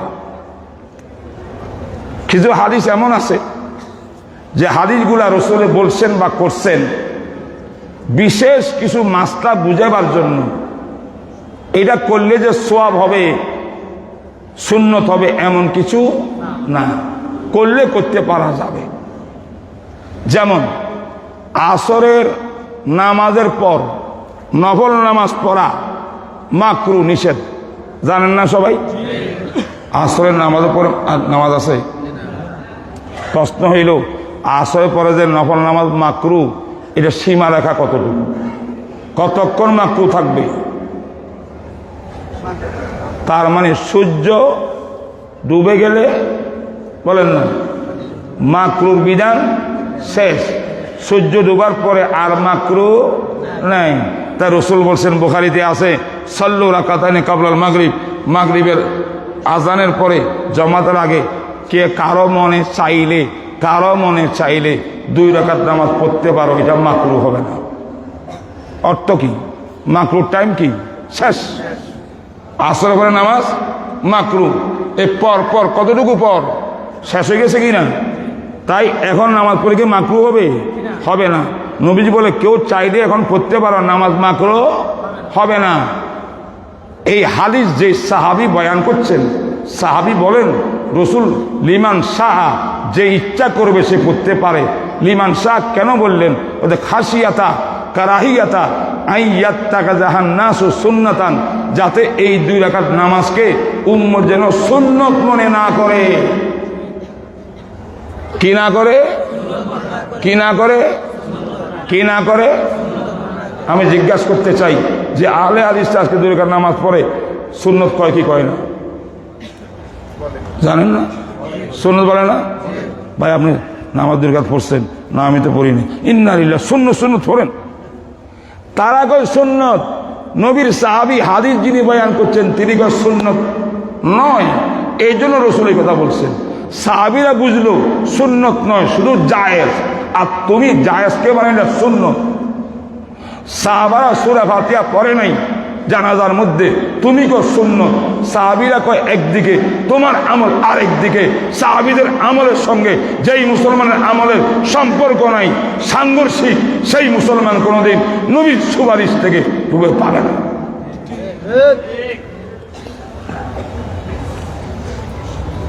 কয় প্রকার হাদিস গেল? বুঝেন নাই? নবীজি এক ময়লা স্তূপের মধ্যে গিয়া, জাগা নাই আর ইস্তেঞ্জা করার দরকার, রাসূল দাঁড়িয়ে ইস্তেঞ্জা করছেন। এই কথাটা শুনে অনেকের নাক ছিটকার। ইন্না লিল্লাহ, রাসূল দাঁড়ায় নামাজ পড়ে, দাঁড়ায় বুঝি প্রসাব করছে, জীবনে একবার করছেন। কেন করছেন? এই জন্য করছেন, আমার রাসূল সুস্থ উম্মতেরও নবী, অসুস্থ রোগীদেরও নবী। সুবহানাল্লাহ কয়। হাঁটুতে অপারেশন, কোমরে অপারেশন, এখন আপনি বুঝতেই পারেন না, কথা কয় না। সে আয়। এখন ওয়াশরুমে কেমনে যাইবেন, পেশাব পায়খানা কেমনে করবেন, সুযোগ পাইলে দাঁড়িয়ে করো। নবীজিও শিখাই দিয়ে গেছে, ঠেকা বসত দাঁড়িয়ে করতে পারা যাবে, কোনো অসুবিধা নেই, মাকরুহ হবে না, কারণ তুমি মাযুর। তো এই মাযুরের মাসটা পাইলাম কোথায়? নবীজির হাদিস থেকে। তাইলে আমার এই দীর্ঘ আলোচনায় এই কথা আপনারা বুঝছেন কিনা, এই কিতাবে যত হাদিস আছে 9082 হাদিস, সব হাদিস কি উম্মতের জন্য আমলযোগ্য? অনেক হাদিস আমল করতে পারবে না, চিনতে হবে এই হাদিস কোন প্রকারে, কথা কয় না? তাহলে এই হাদিস কোন প্রকারে চিনা কি সবার পক্ষে সম্ভব না? বিজ্ঞ আলেম লাগবে, আবু হানিফা লাগবে, মালিক লাগবে, শাফি লাগবে, আহমদ বিন হাম্বল লাগবে, বড় বড় আলেম লাগবে। এই জন্য মযহাবের অনুসরণ করা জরুরি। মযহাব যারা বাদ দিয়ে গারে মুকাল্লাফ লামাযাবি হয়ে গেছে, তাদের কপালে কিন্তু শরীয়ত না। ক্লিয়ার? আসেন এখন লম্বা কথা না বলি, আর টাইম পুরাই আসতেছে। আমি এখন অল্প সময় আপনাদের কাছে এই সর্বশেষ হাদিসের বয়ান করতেছি। মনোযোগ। কষ্ট পাইছেন না আপনারা? বুখারী সম্পর্কে কিছু হাদিস কিছু কথা বললাম, এর দ্বারা কি আবার বুঝেন নাই বুখারী কি জিনিস? বুঝছেন না, বুঝেন নাই? আল্লাহ তৌফিক দিন। এখন আসেন, ইমাম বুখারী তিনি বাপ কায়েম করছেন পুরা বুখারীতে। বাপ মানে অনুচ্ছেদ, ছোট হেডিং। আমি কি কই সবাই বোঝার জন্য, ছোট ছোট হেডিং আছে না? বড় একটা হেডিং, তার আন্ডারে ছোট ছোট হেডিং। বড় হেডিংকে বলা হয় কিতাব, অধ্যায়। পুরা বুখারী শরীফের হাদিসগুলোকে ইমাম বুখারী 97 ভাগে ভাগ করছে। সুবহানাল্লাহ। এক এক ভাগের নাম এক এক কিতাব। কিতাবুল ঈমান, কিতাবুল ইলম, কিতাবুত তাহারত, কিতাবুস সালাত, কিতাবুজ যাকাত, এরকম কিতাব কত কিতাব আছে? 97। সুবহানাল্লাহ। প্রথম কিতাবের নাম ঈমান। আজকে আমাদের ছাত্ররা পড়ছে শেষ পাঠ থেকে। এইখানে একটা কিতাব আছে উপরে, শেষ কিতাব, শেষ অধ্যায়, সেটা হল কিতাবুত তাওহীদ। বলেন সুবহানাল্লাহ। মনোযোগ, আসেনি মনোযোগ? ঈমান ব্যাপক জিনিস, বুঝেন নাই? তার মধ্যে ঈমানের মূল মন্ত্র তাওহীদ, লা ইলাহা ইল্লাল্লাহ, ঠিক কিনা? ইমাম বুখারী প্রথম অধ্যায় কিতাবুল ঈমান আনলেন, শেষ অধ্যায় কিতাবের তাওহীদ আনলেন। কেন? তিনি বুঝাতে চাচ্ছেন, এক নম্বরে তোমাদের মুমিন হইতে হবে ঈমান আনিয়া। মুমিন আর কাফের পার্থক্য। মুমিন হইলেই তুমি জান্নাতে যাইতে পারবে না ডাইরেক্ট। জান্নাতে যাইতে হলে এমন মুমিন হওয়া লাগবে যেই মুমিনের দিলের ভিতরে তাওহীদ পরিপূর্ণ আছে। সুবহানাল্লাহ। এমন মুমিন হইও না তাওহীদের ঈমান নাই। তারা বলে আল্লাহকে যেমন সিজদা দেওয়া যায়, বাবা জানকেও সিজদা দেওয়া যায়। কি হইল নি? হায় হায়, ঈমান কোনটা গ্রহণযোগ্য? তাওহীদ ওয়ালা লা ইলাহা লা শারীকা লাহ, আল্লাহর সমকক্ষ কেউ নাই। আল্লাহর গুণাবলী এক আল্লাহর সঙ্গে খাস। আল্লাহ পাক কোন ওলিকে, কোন দরবেশকে, কোন নবীকে, কোন সাহাবীকে ওনার ক্ষমতা দিয়ে যান নাই। আমার আল্লাহ নিজ ক্ষমতায় বলবান, ঠিক কিনা বলে? যারা বলে কিছু কিছু দায় দায়িত্ব আমাদের বাবা জানকে দিয়া গেছে, এই জন্য বাবার জন্য পাগল ওরস করে, আছে না নেই? करे गैर गरबुत की पूजा तो काफिर, जो ठहराए बेटा खुदा का तो काफिर, जो के आगे पर बाह रसीदा तो काकिर, कवाकिब में माने किरिश्मा तो काफिर। अल्लाहु अकबर।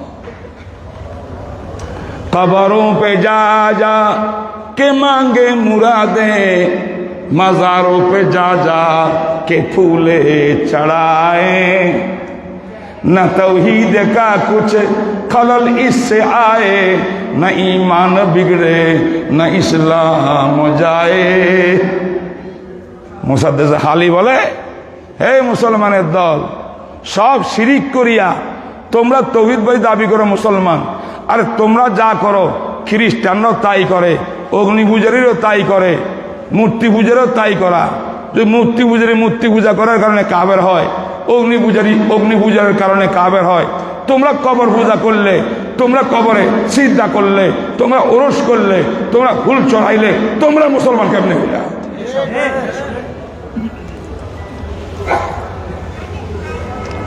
কষ্ট হচ্ছে। তাহলে কিতাবুল ঈমান প্রথমে আনলেন কেন? কাফের থেকে আলাদা করার জন্য। লাস্টে কিতাবুত তাওহীদ কেন? যেমন তেমন মোমেন হইলে চলবে না। মোমেনের দল ৭৩ দলে ভাগ হবে, হাদিসে আছে না নেই? একদল জান্নাতি, ৭২ দল জাহান্নামে যাবে সাময়িক। এরা সব মোমেন, ইমানওয়ালা। ইমানে ভেজাল আছে, ইমানে ভেজাল থাকলে ডাইরেক্ট জান্নাত পাবেন না। ইমানে যদি ভেজাল না থাকে, আহলে সুন্নাত ওয়াল জামাত হইতে পারেন, তাওহীদবাদী হইতে পারেন, আপনি সোজা জান্নাতে।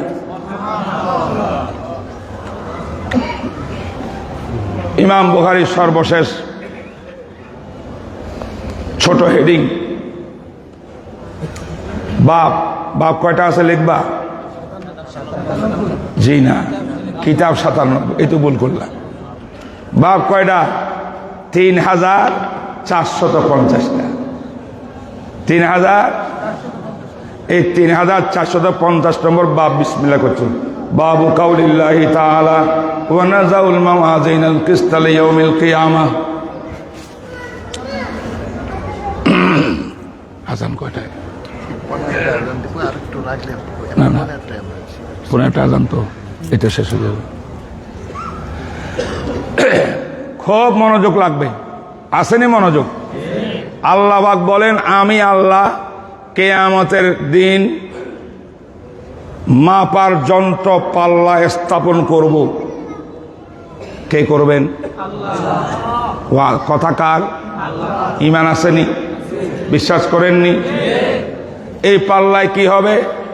ইমাম বুখারী ব্যাখ্যা করেন, ও আন্না আমাল বনি আদম ওয়া কাউলাহুম তুজান। মানব জাতির যত কর্ম, যত কথা, সব এই পাল্লা মাপ দেওয়া হবে। মাপ দেওয়ার পরে নেক আমলের পাল্লা যদি ওজনদার হয়, আম্মা মান সাকুলাত মাওয়াজিনুহু ফাউলাইকা হুমুল মুফলিহুন। কামিয়াব, সোজা জান্নাতি। সুবহানাল্লাহ। আর যদি কপাল খারাপ, গুনাহের পাল্লা, বদ আমলের পাল্লা ভারী হয়, নেক আমলের পাল্লা হালকা হয়, তাইলে ফাখাসিরু আনফুসাহুম বিমা কানু ইয়াকসিবুন। তারা খাসিরাত দুনিয়া ওয়াল আখিরাহ, তারা জাহান্নামে যেতে হবে। এই হলো আল্লাহ পাকের বয়ান, সূরা আম্বিয়ার আয়াত। আমি জিজ্ঞাসা করি, এই নীতি অনুযায়ী আমরা কি বাঁচতে পারবো? আমাদের আমলনামা পাল্লায় উঠাইলে কি অবস্থা হবে? পারবো? তাহলে আমাদের টেনশন নাই। সুবহানাল্লাহ। এবার এই আয়াতের ব্যাখ্যার দরকার আছে না? নেই? কোরআনের ব্যাখ্যা দিছে হাদিস। অনেকে হাদিস দরকার নেই, আমরা আলে কোরআন। নাউজুবিল্লাহ। যারা হাদিস মানে না, তারা মুলহিদ আর বেঈমান।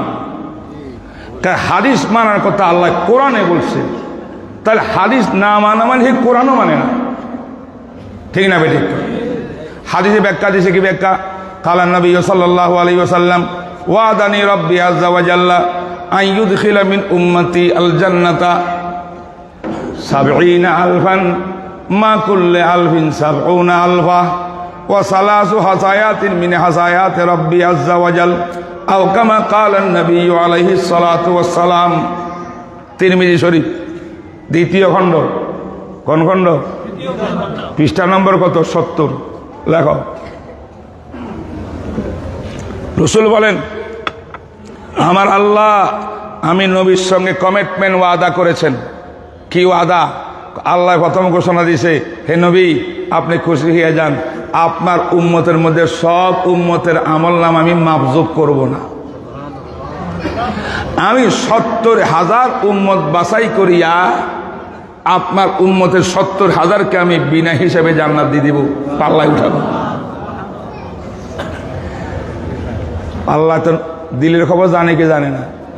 এই ঘোষণার পরে নবীজির মনটা কিন্তু ভালো হয় নাই, খুশি হয় নাই। কারণ 70,000 তো লবণও না। নবীর উম্মত বর্তমানে কত? প্রায় 200 কোটি, 250 কোটি। এখন 250 কোটি, সামনে কত হবে, পিছনে কত ছিল? তো 70,000 কি? আল্লাহ পাক বলবেন, হুজুর আপনি খুশি হয়ে যান। সেকেন্ড ঘোষণা, 70,000-এর প্রতি হাজারের সঙ্গে আরো 70,000 মিলাইয়া আপনার গুনাহগার উম্মতের মধ্যে 70,000 মিলাবো প্রতি হাজারের সঙ্গে। এইভাবে আমি 49 লক্ষ আপনার উম্মতকে বিনা হিসাবে জান্নাত দেব।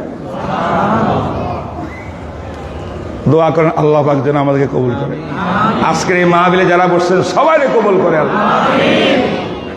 আমার নবী এখনো খুশি হইতে পারেন নাই। 49 লক্ষ তো কিছুই না, 1 কোটি 10 কোটি 100 কোটিও কিছু না, ঠিক না ঠিক বলেন? আল্লাহ পাক বুঝবেন যে আমার নবী তো খুশি হয় নাই। আল্লাহ পাক তখন নবী ইসলামকে বলেন, নবীজি আরেকটা বড় ঘোষণা শুনেন। সবাই শুনবেন তো? শুনতেছেন? সালাসু হাসায়াতিন মিন হাসায়াতি রাব্বি আযজা ওয়াজাল। আমি আল্লাহ আপনার গুনাহগার উম্মত যখন হাসরের মাঠে দাঁড়িয়ে থাকবে, হাহাকার চিৎকার করবে, তাদের উপকারী কেউ থাকবে না, কেউ কাছেও আসবে না। সেই সময় আমি আল্লাহ কুদরতি হাত দিয়ে আপনার উম্মতের মধ্যে জাল বিছাবো। আমার কুদরতি হাতে যত পরিমাণ উম্মত উঠবে আমি আল্লাহ সবগুলোকে বিনা হিসাবে জান্নাত দিয়া দিব। কোষ কয়টা? 3টা। 1 কোষে দিলাম, আরেক কোষ দিলাম, আরেক কোষ দিলাম। আল্লাহ পাকের কুদরতি হাতের প্রতি কোষে কত বিলিয়ন ট্রিলিয়ন ট্রিলিয়ন ট্রিলিয়ন লোক উঠবে, পৃথিবীর কোন মানুষ হিসাব করে শেষ করতে পারবে না। আমি তো বলি, হিসাব যদি করতে চাও তোমার ক্যালকুলেটর হ্যাং হয়ে যাবে, ল্যাপটপ হ্যাং হয়ে যাবে, সম্ভব না। আল্লাহ মহান, তার কুদরতি হাত মহান। এই 2 হাতের কোষের মধ্যে কি পরিমাণ উম্মত উঠবে এইটা উজ্জ্বল। আল্লাহ পাক কিয়ামতের দিন আমার নবীকে এইগুলা দিয়ে খুশি করবেন। সুবহানাল্লাহ। এই হলো 3 দল বিনা হিসেবে জান্নাতে চলে গেল, ঠিক কিনা? বাকি যারা রয়ে গেল তাদের আমলনামা মাপ হবে, ওজন হবে। এবার শুনেন, ওজন হইলে আরো কথা আছে। ওজন হইয়া ফয়সালা হবে, এই যাও জাহান্নামে, তোমার গুনার আমল বাড়ি। সেইখানে নবীজি দাঁড়াই যাবেন। সুবহানাল্লাহ। কেন? বিশ্বনবী, ইয়া আল্লাহ এরা আমার উম্মত, আমার উম্মত। আপনি বলেছেন আমার সুপারিশ কবুল করবেন, আমি সুপারিশ করতেছি আমার এই গুনাহগার জাহান্নামের ফয়সালা হয়েছে, উম্মতগুলো মাফ করে দেন। কোটি কোটি নবীর উম্মতকে নবীর সুপারিশে মাফ হয়ে দেন।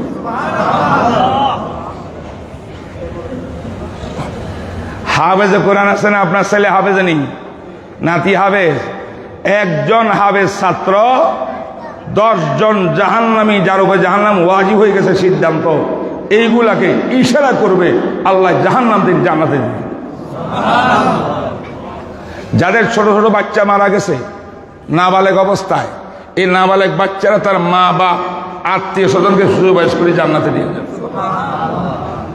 যেই সমস্ত পরিবার মেয়ে 2টা 4টা হয়েছে, লালন পালন করছেন, সুশিক্ষা দিছেন, নামাজি বানাইছেন, আখলাক চরিত্র বানাইছেন, ঠিক মতো বানাইয়া উপযুক্ত একজন স্বামীর হাতে উঠাই দিয়েছেন, বিবাহ শাদী দিয়ে দিয়েছেন, এই 2 জন মেয়ে যদি এইটা করতে পারেন, এরা আল্লাহর দরবারে, আল্লাহ আমার জন্য জান্নাত, আমার মা বাপ জাহান্নামে যাবে, আমরা জানা যাবে না, আমরা মা বাপকে নিয়ে জান্নাতে যাব। উলামায়ে কেরাম বিশেষ করে মাদ্রাসাওয়ালারা, এই মাদ্রাসার মতো আমরা কিন্তু সুপারিশ করব। হাদিসে আছে লোক কয়েকজন দাঁড়ায় থাকবে, আলেমরা দুলার মতো চলে যাবে জান্নাতে। যাওয়ার সময় হুজুর দাঁড়ান, হুজুর দাঁড়ান। কি বাবা? হুজুর আমাকে চিনছেন? আমি হাজীগঞ্জ অমুক দোকানে ব্যবসায় করতাম, আর আমি তো আপনার কাছে যাইতাম, টাকা পয়সা দিতাম, আপনার অজু পানি ফুরাই দিছি, অজুর পানি দিয়ে দিছি, ওই খেদমত করছি সেই খেদমত করছি, চিনেন নাই? চিনছি তো। তো কোথায় আমার জন্য জাহান্নাম ফয়সালা হচ্ছে, ওদের সুপারিশ করেন না। এই আলেম আল্লাহ কাছে সুপারিশ করবে, আল্লাহ পাক আলেমের সুপারিশের ইজ্জত দিয়া একে মাফ করে দিন। দোস্ত হাবাব, এই হলো সামান্য ব্যাখ্যা যে সবার আমলনামা মাপজোক বলেন না, হবে না। তাইলে আমি আর এই বিষয়ে আলোচনা না করে হাদিসের মধ্যে চলে আসতেছি। এটা আবার মনে রাখবেন, কাফের যারা আছে অমুসলিম, তাদের দুই দল। এক দল কাফের আছে 24 ঘন্টা ইসলামকে খতম করার জন্য ষড়যন্ত্রে লিপ্ত, আছে না? আরেক দল অমুসলিম আছে, তারা ইসলামের নিয়ে কোনো চিন্তা ভাবনা করে না, তাদের মজাব ধর্ম নিয়ে লালন পালন করে, সেবা করে, মানুষের হাসপাতাল করছে, ওষুধ বুড়ি দেয়, ত্রাণ তহবিল দেয়। তারা এইগুলা নিয়ে মাথা নেয় যে মুসলমানে কি হয়েছে, ওই হেদের ধর্ম হেদের সঙ্গে, আমাদের সঙ্গে। এমন কিছু ভালো লোক আছে না? আছে না? নেই? আল্লাহ পাক মাপ দিবে এদের পাল্লা। মাপ দিয়ে যখন দেখে ভালো ভালো কিছু কাজ করছে, হাসপাতাল দিছে, ত্রাণ তহবিল দিছে, আল্লাহ কবে তাকে জাহান্নামের কঠিন ওই জায়গার তুলনায় একটু আযাবটা হালকা করে দিতে বলে। আর যারা ইসলামের বিরুদ্ধে 24 ঘন্টা ষড়যন্ত্র করছে, আল্লাহ বলবে ফালা নুকিমু লাহুম ইয়াউমাল কিয়ামাতে ওজনা, তাদের ওজন টোজন নাই, বিনা হিসাবে জাহান্নাম। বুঝেন নাই? এই হইল পাল্লায় মাপিয়ে আল্লাহ কেমনে কেমনে কি করবেন, এটা বিস্তারিত কথা। বুঝছেন না? বুঝেন নাই? এবার সর্বশেষ হাদিস, আবু হুরায়রা রাদিয়াল্লাহু তাআলা আনহু হাদিস বয়ান করেন। সর্বশেষ হাদিস বুখারী, শুনেন। عن أبي هريرة رضي الله تعالى عنه قال قال النبي صلى الله عليه وسلم كلمتان বলেন না আমার সঙ্গে, কালিমাতান হাবিবাতান ইলার রহমান খাফিফাতান আলাল লিসান সাকিলাতান ফিল মিজান সুবহানাল্লাহি ওয়া বিহামদিহি সুবহানাল্লাহিল আযীম। সুবহানাল্লাহ। অর্থ বলছেন, জানাবে রাসূলুল্লাহ সাল্লাল্লাহু আলাইহি ওয়াসাল্লাম বলেন, হে আমার উম্মত শোনো, আল্লাহ পাকের কাছে দুইটা কথা আছে, দুইটা বাক্য আছে, দুইটা সেন্টেন্স আছে। এই সেন্টেন্স দুইটার কথা দুইটার গুণ তিনটা। গুণ কয়টা? প্রথম গুণ হইল এই দুইটা কথা আল্লাহর কাছে সবচেয়ে প্রিয়। তাই এই দুইটা কথা যার মুখ দিয়া বেরোয় জিকিরের মতো, সে আল্লাহর বান্দা, তারাও আল্লাহর কাছে বেশি প্রিয়। মাহবুবাতান এক গুণ। আর 2 নম্বর গুণ হইল এই দুইটা সেন্টেন্স একদম সংক্ষেপ, ইসমিয়া, জুমলা ইসমিয়া, ফেলিয়া নাই, গায়রে মুনসারিফ নাই, বুঝছো কিনা? হরফে সিদ্ধা নাই, হরফে ইস্তিআলা নাই। এইগুলো আমি আলেমদের জন্য বলতেছি, সবাই বোঝার দরকার নেই। এই আল্লাহ পাক উচ্চারণে সহজ করে দিয়েছে, অশিক্ষিতরাও পারে, শিক্ষিতরাও পারে, বাচ্চাও পারে, বৃদ্ধরাও পারে, সব শ্রেণীর মানুষ উচ্চারণ করতে সহজ। 3 নম্বর গুণ, যদি কেউ এই দুইটা বাক্য মহাব্বতের সঙ্গে আল্লাহর জন্য পড়ে, আল্লাহ যদি কবুল করে, যদি তোমার আমল নামা মাপ দেওয়ার বিষয় আসে, পাল্লার মধ্যে এই দুইটা কালমার আমলের ওজন এমন ওজন হবে, বদ আমলের পাল্লা উপরের দিকে উঠে যাবে। এই 2 কালমার কারণে নেক আমলের পাল্লা ভারী হইয়া জান্নাতি হয়ে যাবে। সেই 2টা কালমা কি? সুবহানাল্লাহি ওয়া বিহামদিহি সুবহানাল্লাহিল আযীম। বুঝছেন তো এই দুইটা কালেমা। আমি এখন একদম শেষের দিকে চলে আসছি। আমি মনে করি আজকের এই সমাবেশে এমন লোকও আছে যাদের মনে মনে প্রশ্ন অটোমেটিক আসি গেছে, হুজুর সুবহানাল্লাহি ওয়া বিহামদিহি সুবহানাল্লাহিল আযীম এইটা কত পড়া পড়ছি, এইটার এত দাম, এত ওজন, এত দামি কেন হবে? কি ভাই প্রশ্ন আসে না? কত দোয়া আছে, এই দোয়ার এত দাম কেন? এই প্রশ্নের উত্তর শুনবেন সংক্ষেপে সংক্ষেপে। আমাদের আল্লাহ যিনি আমার আপনার খালেক, মালিক, হায়াতের মালিক কে? মৃত্যুর মালিক কে? রিজিকের মালিক কে? শক্তির মালিক কে? ক্ষমতার মালিক কে? বিধানদাতা কে? সে আল্লাহ তিনটা শান। কয়টা শান? আল্লাহর কয়টা শান? আল্লাহ পাকের দুইটা বৈশিষ্ট্য, তিনটা বৈশিষ্ট্য, তিনটা শান। মনে রাখবেন, প্রথম শান আল্লাহ সকল দোষ ত্রুটি কমজোরি ব্যর্থতা সব থেকে যা কিছু আল্লাহ শানে যায় না, মানায় না, এমন সব ত্রুটি বিচ্যুতির থেকে আল্লাহ পাক পবিত্র। ঠিক কিনা? বিশ্বাস করেন না? আল্লাহ কিসের থেকে পাক? সকল প্রকার দুষ্টুরি থেকে পাক। দুষ্টুরি বললে ভুল হবে, বরং আল্লাহ পাকের শানে যা মানায় না, আল্লাহ শানে মানায় না, যায় না, এমন সব কিছুর থেকে আল্লাহ পাক পবিত্র। বলেন সুবহানাল্লাহ। এটার নাম তানজি। কি নাম? তানজি। আল্লাহ পাক পবিত্র। এটা আল্লাহর প্রথম গুণ, প্রথম শান, প্রথম মান।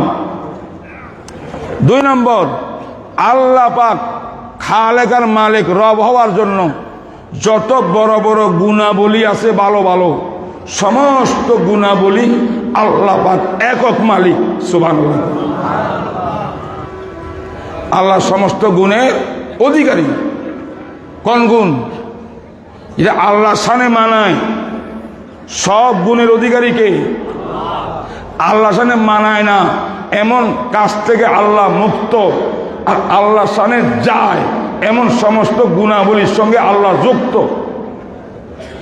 এটার নাম মাকামে তাহমিদ। কয়টা স্তর হইল?